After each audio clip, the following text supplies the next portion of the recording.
رباه عبدك صادق في توبة، فاغفر إلهي ماضي الأسرار. رباه يا رباه ذنبي قاتل، وأنا المقصر واضح الأوزار. اعوذ باللہ من الشیطان الرجیم، بسم اللہ الرحمن الرحیم۔ الحمد للہ رب العالمین، والصلاة والسلام علی اشرف الانبیاء والمرسلین، وعلی اہل بیتہ الطیبین الطاہرین المعصومین المظلومین، وَلَعْنَةُ اللَّهِ عَلَىٰ أَعْدَائِهِمْ أَجْمَعِينَ مِنْ يَوْمِنَا هَذَا إِلَىٰ لِقَاءِ يَوْمِ الدِّينِ۔ أما بعد فقد قال الله الحكيم في محكم كتابه الكريم، بسم الله الرحمن الرحيم، إن الذين آمنوا وعملوا الصالحات وأخبتوا إلى ربهم اولئک اصحاب الجنہ۔ عزیزان گرامی، سب سے پہلے آپ کی خدمت میں سلام علیکم ورحمۃ اللہ وبرکاتہ۔ اخلاق اسلامی یا قرآن مجید میں اخلاقی حوالے سے جو اہم ترین موضوعات آئے ہیں اور پروردگار عالم نے انسانوں کی ہدایت کے لیے جن اخلاقی موضوعات کو قرآن مجید میں بیان کیا ہے اور ان کا تذکرہ موجود ہے، اور بہت ساری آیات ان موضوعات پہ نازل ہوئی ہیں، ان موضوعات کے حوالے سے ہم مسلسل ان نشستوں میں گفتگو کر رہے ہیں۔ ان میں سے ایک اہم ترین موضوع جو ہر مومن کے لیے، ہر مسلمان کے لیے اس کی زندگی میں اس صفت کا ہونا ضروری ہے، وہ ہے تواضع اور انکساری،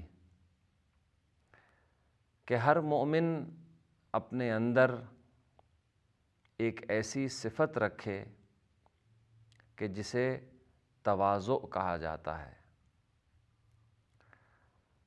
اور پروردگار عالم نے اس حوالے سے قرآن مجید کی بہت ساری آیات میں مختلف زاویوں سے، مختلف آیات میں تواضع اور انکساری کا ذکر فرمایا ہے۔ اگرچہ خود لفظ تواضع یا متواضع ہونا یا انکساری اور اس طرح کے جو الفاظ ہیں جو عام طور پر ہمارے ہاں اردو زبان میں بھی استعمال ہوتے ہیں، خود قرآن مجید میں تواضع کا لفظ یا انکساری کا لفظ نہیں آیا ہے، لیکن ایسے الفاظ یا ایسے کلمات کہ جن سے تواضع اور انکساری کا معنی نکلتا ہے، قرآن مجید نے مختلف آیات میں ان الفاظ کو، ان کلمات کو استعمال کیا ہے۔ ان میں سے کچھ الفاظ کا میں آپ کی خدمت میں ذکر کرتا ہوں، جن میں سے ایک لفظ ہے خبط۔ خبط تے کے ساتھ، یا خفض ہے ضاد کے ساتھ، جیسے بعض قرآن کی آیات میں ہے وَاخْفِضْ لَهُمَا جَنَاحَ الذُّلِّ، والدین کے سامنے تواضع کے حوالے سے یہ لفظ استعمال ہوا ہے، یا لین استعمال ہوا ہے۔ اسی طریقے سے ذلہ، ذلت کے معنی میں، یا ہون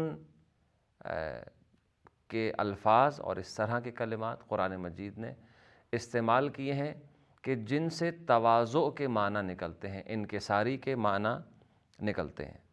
تو جس آیت کی تلاوت کا شرف حاصل ہوا، سورہ ہود کی آیت نمبر 23 ہے، کہ جس میں پروردگار عالم ارشاد فرما رہا ہے ان الذین آمنوا وعملوا الصالحات وَأَخْبَتُوا إِلَىٰ رَبِّهِمْ أُولَٰئِكَ أَصْحَابُ الْجَنَّةِ، وہ لوگ جو صاحبان ایمان ہیں، ایمان لے کے آئے ہیں اور ساتھ وہ عمل صالح بھی انجام دیتے ہیں، وَأَخْبَتُوا إِلَىٰ رَبِّهِمْ، اور خدا کے سامنے خضوع و خشوع کرتے ہیں، یعنی تواضع کا مظاہرہ کرتے ہیں، انکساری کا مظاہرہ کرتے ہیں، تو ایسے افراد کے بارے میں پھر پروردگار عالم ارشاد فرماتا ہے اولئک اصحاب الجنہ، یہی افراد اصحاب جنت ہیں، یہی بہشتی ہیں، یہی جنتی ہیں۔ بس سب سے پہلی ذمہ داری ایک مومن کی یہ ہے کہ وہ اپنے اندر ایک ایسی صفت کو پیدا کرے کہ جسے تواضع کہا جاتا ہے، اور تواضع سب سے پہلے خدا کی ذات کے سامنے، پروردگار کے سامنے انسان متواضع ہو، متکبر نہ ہو، مغرور نہ ہو اور عجب کا شکار نہ ہو، بلکہ اللہ کے سامنے اگر انسان متواضع ہے تو یہ انسان ایک کامیاب انسان ہے۔ اس کے علاوہ جہاں اللہ کے سامنے تواضع ضروری ہے، وہاں مومنین کے سامنے بھی تواضع ضروری ہے۔ اس سے پہلے والی نشست میں آپ کی خدمت میں عرض کیا تھا کہ محبت خدا کا دل میں ہونا یا جس کے دل میں خدا کی محبت ہے، تو اس کا مطلب ہرگز یہ نہیں ہے کہ انسان اپنے جیسے دوسرے انسانوں سے محبت نہ کرے، نہیں، بلکہ دوسرے انسانوں کے ساتھ بھی محبت ضروری ہے، اس لیے کہ دین اسلام دین محبت ہے۔ تو پھر دوسرے لوگوں کے ساتھ محبت کرنا اور خدا کے ساتھ محبت کرنا، کیا یہ دونوں چیزیں آپس میں ٹکراتی نہیں ہیں؟ تو ہم نے عرض کیا تھا نہیں، ان میں آپس میں کوئی ٹکراؤ نہیں ہے، لیکن شرط یہ ہے اس وقت تک ٹکراؤ نہیں ہوگا کہ جب تک ان دوسرے لوگوں کی محبت، دوسرے انسانوں کی محبت جن میں اولاد شامل ہیں، گھر والے شامل ہیں، دوست احباب شامل ہیں، ان کی محبت خدا کی محبت کے آڑے نہ آئے، خدا کی محبت کے راستے میں رکاوٹ نہ بنے، تو دوسرے انسانوں کے ساتھ محبت میں کوئی حرج نہیں، بلکہ حقیقت میں یہ بھی خدا کی محبت کا ایک جو ہے وہ حصہ ہے، ایک جز ہے۔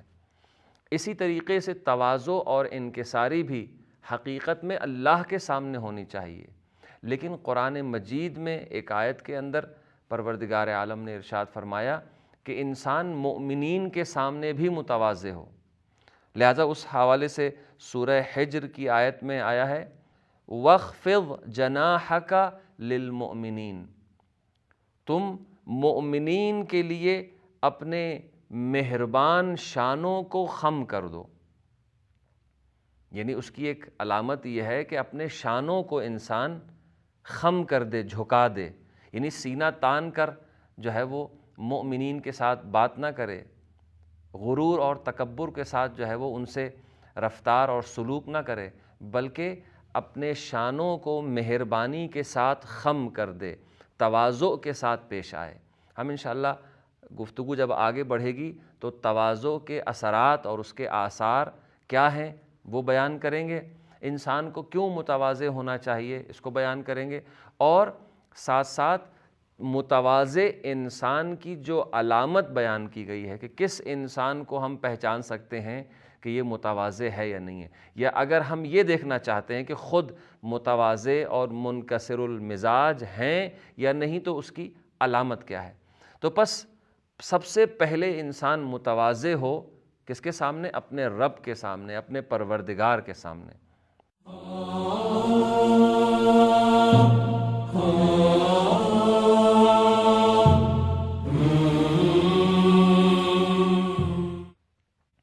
اور اس حوالے سے تاریخ میں، تاریخ انبیاء علیہم السلام میں یا تاریخ اہل بیت علیہم السلام میں اتنے نمونے ہیں، اتنی مثالیں ہیں کہ ہم کس کس مثال کو آپ کے سامنے پیش کریں۔ آپ جانتے ہیں کہ امیر المؤمنین علی ابن ابی طالب علیہ السلام جب خدا کی بارگاہ میں نماز کے لیے کھڑے ہوتے تھے تو تواضع کا یہ حال ہوتا تھا کہ امام کا جو بدن مبارک ہے وہ لرزنے لگتا تھا جیسے کوئی درخت طوفان میں گر گیا ہو۔ اور واقعہ ہے مشہور و معروف کہ جنگ صفین کے اندر امیر المومنین علی ابن ابی طالب علیہ السلام کے قدم مبارک میں ایک تیر لگا تھا، اور وہ تیر اتنا زیادہ بدن مبارک میں پیوست ہوا اور اندر تک جا چکا تھا کہ اس کا نکالنا بہت مشکل ہو رہا تھا۔ تو ایک مرتبہ امام حسن مجتبی علیہ السلام فرماتے ہیں کہ یہ تیر میرے بابا کے بدن سے اس وقت نکالا جا سکتا ہے جب وہ نماز میں مشغول ہوں۔ تو جس وقت مولا علی علیہ السلام نماز میں مشغول ہوئے تو ان کے بدن مبارک سے وہ تیر نکالا گیا۔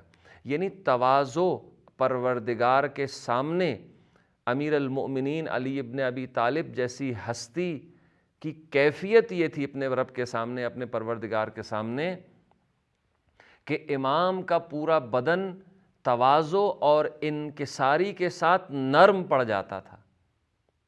یعنی اتنا نرم ہو جاتا تھا کہ اب آپ اندازہ کریں کہ وہ تیر جو عام حالت میں جس کا کھینچنا اور نکالنا ممکن نہ ہو، اس کو اگر نماز میں نکالا جائے تو امام کے تواضع کی جو کیفیت ہے وہ کس حد درجہ ہوگی، واقعاً اس بات کو ہم درک نہیں کر سکتے ہیں، نہیں سمجھ سکتے ہیں۔ اور اس کے علاوہ بہت ساری مثالیں ہیں تاریخ ائمہ علیہم السلام میں۔ پس تواضع سب سے پہلے پروردگار کے سامنے ہے، اور ساتھ ساتھ مؤمنین کے سامنے بھی انسان متواضع ہو، خاشع ہو اور خاضع ہو۔ اور اسی طریقے سے انسان اپنے والدین کے سامنے متواضع ہو۔ کبھی بھی والدین کے سامنے انسان اونچی آواز سے گفتگو نہ کرے، تکبر نہ کرے، شانیں اچکا کے گفتگو نہ کرے، اور ان کے ساتھ ایسا سلوک نہ کرے کہ جس سے یہ ظاہر ہو رہا ہو کہ یہ اپنے آپ کو متکبر سمجھ رہا ہے۔ یعنی اولاد کے لیے یہ حکم ہے کہ اپنے والدین کے سامنے جب گفتگو کریں تو اپنے شانوں کو جھکا کر، متواضع ہو کر، انکساری کے ساتھ اور خضوع و خشوع کے ساتھ، یعنی خاضع ہو کر اپنے آپ کو والدین کے سامنے ذلیل سمجھتے ہوئے، حقیر سمجھتے ہوئے ان کے ساتھ گفتگو کریں، ان کے ساتھ رفتار اور سلوک کریں۔ اور اس کے لیے قرآن مجید کی بہت ساری آیت کے اندر، بالخصوص سورہ اسراء کے اندر ایک مفصل تفصیلی آیت ہے کہ جس کے اندر والدین کے ساتھ محبت اور ان کے ساتھ حسن سلوک اور احسان کے لیے پروردگار عالم نے حکم دیا ہے۔ سورہ اسراء کی آیت نمبر 24 میں وَاخْفِضْ لَهُمَا جَنَاحَ الذُّلِّ مِنَ الرَّحْمَةِ، کہ والدین کے سامنے تم لطف و کرم اور مہربانی والے شانوں کو جھکا کے رکھو۔ وَاخْفِضْ لَهُمَا جَنَاحَ الذُّلِّ، یعنی جناح کہتے ہیں شانوں کو، ان شانوں کو ذلت کے ساتھ جھکا دو، مہربانی کے ساتھ، جس میں رحمت ہونی چاہیے، جس میں محبت کے آثار نظر آئیں۔ یعنی والدین کے ساتھ جب انسان گفتگو کرے تو انہیں ایسا محسوس ہو کہ ہماری اولاد ہمارے ساتھ مہربانی کے ساتھ پیش آ رہی ہے، سختی کے ساتھ پیش نہیں آ رہی۔ اس کے علاوہ دوسری اور آیات ہیں جن میں مختلف انسانوں کے لیے، مختلف انسانوں کے ساتھ تواضع کا حکم دیا گیا ہے۔ مومنین کے لیے تواضع بطور عموم ہے، پھر ان میں سے پروردگار عالم نے مختلف آیات میں کچھ خاص لوگوں کا ذکر کیا ہے۔ ان میں سے والدین کا ذکر کیا، جس کی آیت جو ہے میں نے آپ کے سامنے ابھی پڑھی۔ ایک اور ہستی اور ایک اور شخصیت ہے کہ جس کے بارے میں قرآن مجید نے حکم دیا ہے کہ اس کے سامنے انسان متواضع ہو، منکسر المزاج ہو، ذلت کا اظہار کرے، اور وہ کون ہے؟ وہ انسان کا استاد ہوا کرتا ہے۔ کسی بھی انسان کا کوئی استاد ہے کہ جس نے اسے پڑھایا ہے، اسے تعلیم دی ہے، جب وہ جاہل تھا، جب وہ کچھ نہیں جانتا تھا، اس کے سامنے اپنے شانوں کو جھکا کے رکھے، اس کے سامنے اونچی آواز سے بات نہ کرے، اس کے سامنے محبت کا سلوک کرے۔ اور اس حوالے سے قرآن مجید کی آیت بیان فرما رہی ہے، اعوذ باللہ من الشیطان الرجیم، سورہ کہف کی آیت نمبر 66 میں پروردگار عالم ارشاد فرماتا ہے حضرت موسیٰ اور خضر کا واقعہ بیان کرتے ہوئے، اس لیے کہ حضرت موسیٰ علیہ السلام نے اس واقعے کے اندر حضرت خضر کی شاگردی کی ہے، اور حضرت خضر گویا ایک استاد کی حیثیت رکھتے تھے اس واقعے کے اندر، اور 3 اہم چیزوں کے حوالے سے حضرت خضر علیہ السلام نے حضرت موسیٰ علیہ السلام کو کچھ 3 اہم نکات سکھائے، اور واقعہ آپ خود بہتر جانتے ہیں۔ تو اس حوالے سے قرآن کی آیت بیان کر رہی ہے کہ اعوذ باللہ من الشیطان الرجیم قال له موسیٰ هل اتبعک علی ان تعلمنی مما علمت رشدا۔ حضرت موسیٰ علیہ السلام نے خضر سے کہا کیا میں آپ کے ساتھ رہ سکتا ہوں کہ آپ مجھے اس علم میں سے کچھ تعلیم دیں جو پروردگار عالم نے آپ کو عطا کیا ہے، یا جو رہنمائی کا علم، ہدایت کا علم، رشد اور ترقی کا علم پروردگار عالم نے آپ کو عطا کیا ہے، کہ آپ اس میں سے مجھے کچھ عطا کر سکتے ہیں۔ دیکھیے حضرت موسیٰ علیہ السلام، اب اس آیت میں تواضع کہاں سے ظاہر ہو رہا ہے؟ یعنی حضرت موسیٰ علیہ السلام کا گفتگو کرنا حضرت خضر علیہ السلام سے اس انداز میں کہ جس کو قرآن نے کوٹ کیا ہے سوالیہ صورت میں، کیا آپ مجھے وہ علم عطا کر سکتے ہیں جو رہنمائی، ترقی اور ہدایت کا علم ہے؟ یعنی درخواست کر رہے ہیں حضرت موسیٰ علیہ السلام حضرت خضر سے۔ یعنی اگر اس آیت سے کیا سمجھ میں آتا ہے؟ اگر انسان کسی سے کچھ سیکھنا چاہتا ہے، علم حاصل کرنا چاہتا ہے، رشد اور ترقی کے منزلوں کو طے کرنا چاہتا ہے، تو جس شخص کو بعنوان استاد انتخاب کیا ہے اس کے سامنے تواضع کے ساتھ پیش آئے اور کہے کہ میں آپ سے یہ چیز سیکھنا چاہتا ہوں، کیا آپ مجھے اس قابل سمجھتے ہیں کہ جو علم آپ کے پاس ہے اس میں سے مجھے کچھ عطا کریں؟ یہ ہے طریقہ استاد سے گفتگو کرنے کا۔ ایک نبی ایک دوسرے نبی سے جب گفتگو کر رہا ہے، ایک نبی شاگرد کی حیثیت سے، دوسرا نبی استاد کی حیثیت سے، اور اس گفتگو کو پروردگار عالم نے قرآن مجید میں کوٹ کیا۔ تو استاد کے سامنے انسان تواضع کے ساتھ پیش آئے۔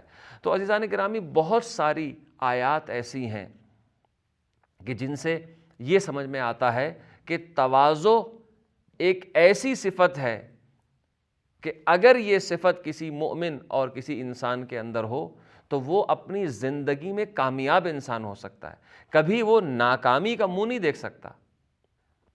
اب ہم اپنے موضوع کو آگے بڑھاتے ہیں، اور دوسری آیات کہ جن سے یہ ظاہر ہوتا ہے کہ انسان کو کیوں متواضع ہونا چاہیے۔ اگرچہ وہاں پہ تواضع کے بارے میں ڈائریکٹ پروردگار عالم نے کسی نقطے کی طرف اشارہ نہیں کیا، لیکن ان آیات سے ہم یہ استنباط کر سکتے ہیں، اس بات کو سمجھ سکتے ہیں کہ انسان کو کیوں متواضع اور منکسر المزاج ہونا چاہیے۔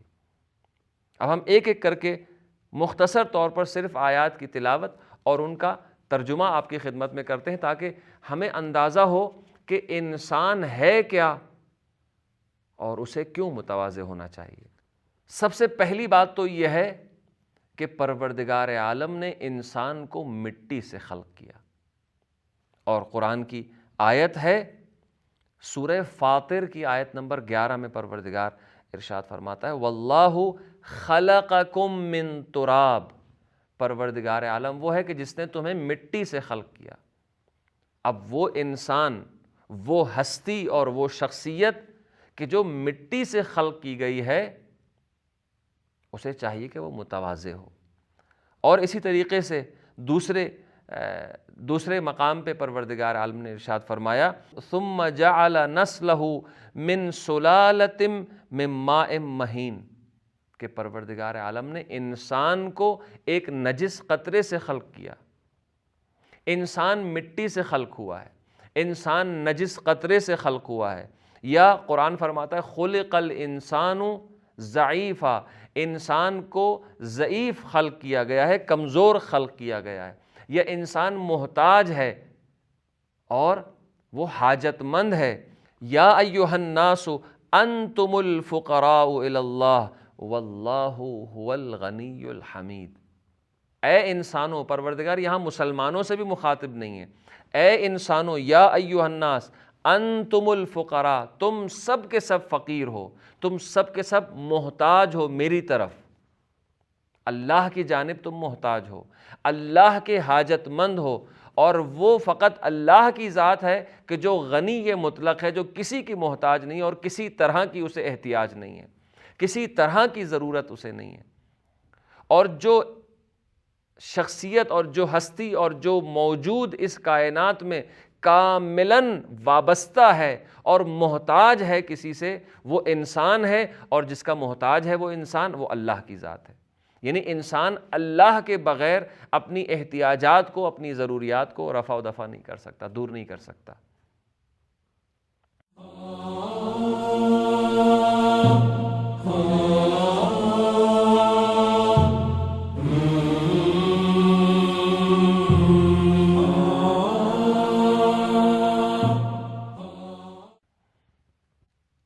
یا ایھا الناس انتم الفقراء الی اللہ واللہ هو الغنی الحمید۔ اور اس کے بعد انسان کا جو علم ہے، انسان کی جو فکر ہے، جو کچھ اسے عطا کیا گیا ہے، وہ محدود ہے۔ وما اوتیتم من العلم الا قلیلا، تمہیں جو کچھ دیا گیا ہے علم میں سے وہ بہت کم ہے۔ اور اس کے بعد انسان ہلاک ہونے والا ہے جو اس کے پاس ہے۔ دیکھیے، انسان غرور اگر کرتا ہے، متکبر ہوتا ہے، یا تو اپنے خاندان یا قبیلے کی وجہ سے یا مال کی وجہ سے، بعض اوقات بلکہ اکثر اوقات انسان اپنے مال کی وجہ سے گھمنڈ کا شکار ہو جاتا ہے، مغرور ہو جاتا ہے، متکبر ہو جاتا ہے۔ پروردگار عالم نے ارشاد فرمایا قرآن کے اندر، سورہ مسد کی جو آیت ہے اس میں فرماتا ہے ما اغنا عنہ مالہ وما کسب، اس کے مال نے اور جو کچھ اس نے حاصل کیا تھا اس نے اسے غنی نہیں کیا۔ یعنی انسان کا مال اس کی کچھ ضروریات کو تو پورا کر دیتا ہے، لیکن غنی نہیں کرتا اسے کہ وہ ہر طرح کی ضرورت سے بے نیاز ہو جائے۔ دنیا میں کوئی ایسا انسان آپ کو نہیں ملے گا، کوئی ایسا انسان، حتیٰ کہ ایک انسان آپ دکھا دیں کہ جس کے پاس مال ہو لیکن وہ غنی ہو چکا ہو۔ یعنی جتنا انسان کے پاس مال آتا رہتا ہے، اس کی احتیاجات، اس کی ضروریات بڑھتی رہتی ہیں۔ وہ سمجھتا ہے کہ ابھی بھی میرے پاس کم ہے، ابھی بھی مجھے کمانا چاہیے۔ اگر وہ غنی ہو گیا ہے تو وہ اب اللہ اللہ کرنے لگے، اللہ کے ساتھ رابطہ جوڑے، دنیا کو چھوڑ دے۔ لیکن دنیا کا کوئی بھی انسان کہ جو مالدار ہے وہ دنیا کو چھوڑنے کے لیے تیار نہیں ہے۔ اس سے ظاہر یہ ہوتا ہے کہ وہ ابھی تک محتاج ہے، لیکن افسوس کہ وہ اپنی احتیاج کو اور اپنی ضرورت کو مال کے اندر دیکھ رہا ہے، جبکہ حقیقت میں وہ اللہ کا محتاج ہے۔ اس نے راستہ گم کر دیا ہے، وہ راستہ بھٹک گیا ہے۔ وہ سمجھتا ہے کہ میری ضرورت مال کے ذریعے سے پوری ہوگی، اتنا مال ہے لیکن اس کی ضرورت پوری نہیں ہو رہی۔ اس کا مطلب یہ کہ اس کی ضرورت مال سے پوری ہونے والی نہیں، اس کی ضرورت کو پورا کرنے والا صرف اللہ ہے۔ تو قرآن کہتا ہے کہ تمہارا مال اور جو کچھ تم نے حاصل کیا وہ تمہیں کبھی غنی نہیں کر سکتا۔ پھر انسان تکبر کرے۔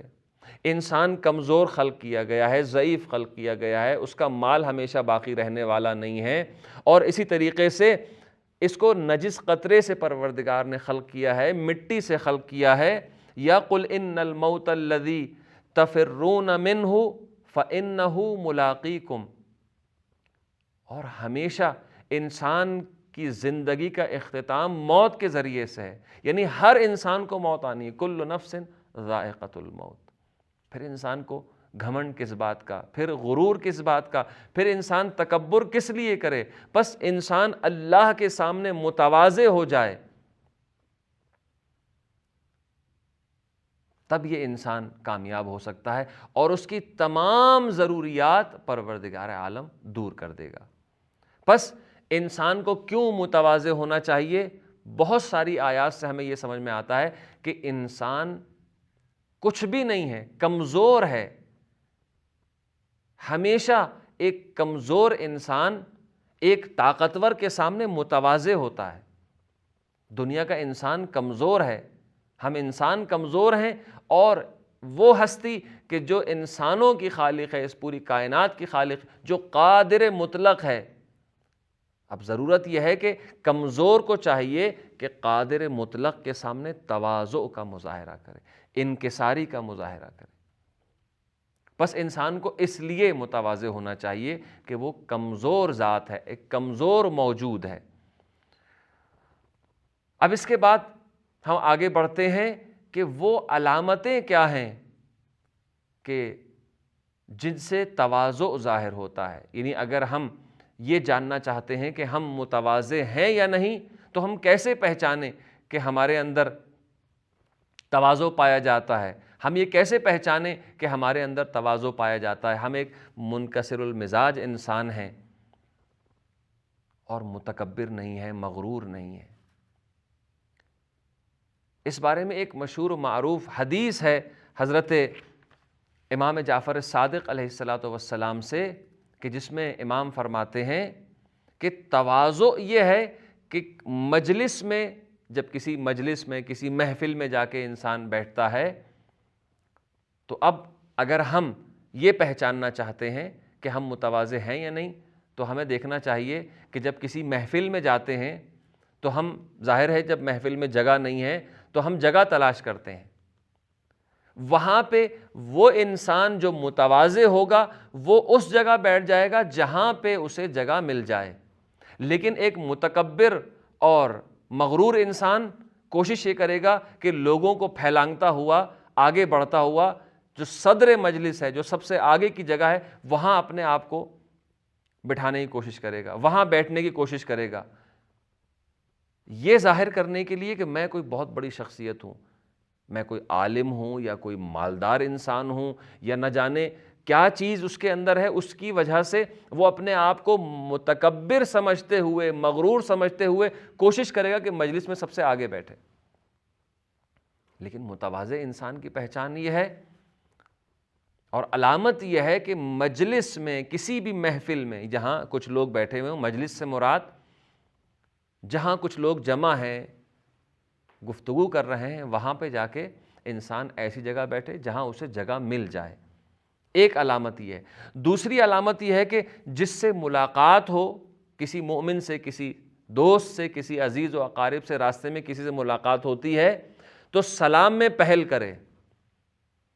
یہ تواضع کی بہترین علامت ہے۔ مجلس میں جہاں جگہ مل جائے وہاں بیٹھ جائے، اگر کسی سے ملاقات ہو تو سلام میں پہل کرے، اس کے سلام کا انتظار نہ کرے۔ سلام میں پہل کرنا تواضع کی علامت ہے۔ اور تیسری علامت، اپنے دوستوں سے، عزیز و اقارب سے، مؤمنین سے لڑائی جھگڑا نہ کرے۔ جو لڑاکو انسان ہے، جھگڑالو انسان ہے، ذرا سی بات پہ، معمولی سی بات پہ دوسروں کے ساتھ جھگڑا کرتا ہے، اختلاف کرتا ہے، لڑتا ہے ان کے ساتھ، یہ ایک متکبر انسان ہے۔ تو متواضع انسان کی علامت یہ ہے کہ وہ لڑائی جھگڑے سے پرہیز کرتا ہے۔ اور آخری علامت یہ ہے کہ اپنی تعریف کو وہ پسند نہیں کرتا۔ مغرور انسان اور غیر متواضع انسان کی کوشش یہ ہوگی کہ لوگ اس کی تعریف کریں کہ واہ واہ، کیا بات کہی ہے، کتنی بڑی شخصیت ہے، کتنا مال ہے ان کے پاس، کتنی اچھی نوکری ملی ہے، کتنا بڑا عہدہ ہے، اور نہ جانے اس طرح کی چیزیں انسان سننا پسند کرتا ہے۔ جو انسان اس طرح کی باتیں لوگوں سے سننا پسند کرے، اسے معلوم ہونا چاہیے کہ وہ ایک مغرور اور متکبر انسان ہے، متواضع انسان نہیں ہے۔ لیکن جو اپنی تعریف کو سننا پسند نہ کرے، اگرچہ لوگ اس کی تعریف کریں لیکن وہ خود اس بات کو پسند نہیں کرتا، بلکہ ایسے لوگ، متواضع لوگ، لوگوں کو منع کرتے ہیں کہ آپ میری تعریف نہ کریں۔ اس سے معلوم یہ ہوتا ہے کہ یہ انسان ایک متواضع انسان ہے، منکسر المزاج انسان ہے۔ اور اس کے علاوہ آخری نقطہ جو ہمارے اس موضوع سے متعلق ہے وہ یہ ہے کہ احادیث کے اندر آیا ہے کہ 3 مقامات پہ انسان تواضع نہ دکھائے۔ 3 افراد ایسے ہیں یا 3 مقامات ایسے ہیں کہ جہاں پہ انسان تواضع کا مظاہرہ نہ کرے، بلکہ وہاں پہ غرور اور تکبر کے ساتھ جو ہے وہ برتاؤ کرے۔ وہ 3 مقامات کون سے ہیں؟ سب سے پہلا مقام یا پہلے افراد، وہ افراد کہ جن کے سامنے انسان کو متواضع نہیں ہونا چاہیے، وہ کون ہیں؟ گناہگاروں کے سامنے۔ اس بارے میں احادیث موجود ہیں، صرف میں ان کا مفہوم بیان کر رہا ہوں کہ گناہگاروں کے سامنے جب ان سے تم ملاقات کرو تو نفرت کا اظہار کرو، البتہ نہ کہ اس شخصیت سے نفرت، بلکہ اس کے فعل سے نفرت، کراہت کا اظہار کرو، تاکہ اسے یہ احساس ہو کہ یہ شخص جو تکبر کا مظاہرہ کر رہا ہے میرے اس گناہ کی وجہ سے ہے۔ پس گناہگاروں کے سامنے ان کے گناہ کی وجہ سے انسان تکبر کا مظاہرہ کرے، کراہت سے پیش آئے، نفرت کے ساتھ تھوڑا سا اظہار نفرت کرے ان کے اس فعل سے، اور متواضع نہ ہو۔ چونکہ اگر انسان گناہگار کے سامنے متواضع ہو جائے اور تواضع کا مظاہرہ کرے تو وہ خوش ہوگا، اور وہ یہ سمجھے گا کہ میں جو یہ کر رہا ہوں، جو بھی گناہ کر رہا ہوں، وہ بالکل ایک صحیح عمل ہے۔ تو لہذا گناہگاروں کے سامنے کبھی انسان تواضع کا مظاہرہ نہ کرے۔ اور دوسری شخصیت یا دوسرے وہ افراد کہ جن کے سامنے انسان کبھی بھی تواضع نہ دکھائے، وہ ہے مالدار لوگوں کے سامنے۔ مالداروں کے سامنے، پیسے والے لوگوں کے سامنے انسان متواضع نہ ہو۔ اور تیسری چیز، تکبر اور غرور کرنے والوں کے سامنے بھی انسان تکبر کرے، تواضع کے ساتھ پیش نہ آئے۔ تو یہ 3 مقامات ایسے ہیں کہ جہاں پہ انسان کو تواضع سے کام نہیں لینا ہے۔ اس کے علاوہ سب سے پہلے خدا کے سامنے انسان متواضع ہو، مؤمنین کے سامنے، والدین کے سامنے، استاد کے سامنے، اور اس کی علامتوں کا ذکر کیا۔ پروردگار عالم کی بارگاہ میں ہم دعا کرتے ہیں کہ پروردگار ہمیں اپنے متواضع بندوں میں سے قرار دے۔ والسلام علیکم ورحمۃ اللہ وبرکاتہ۔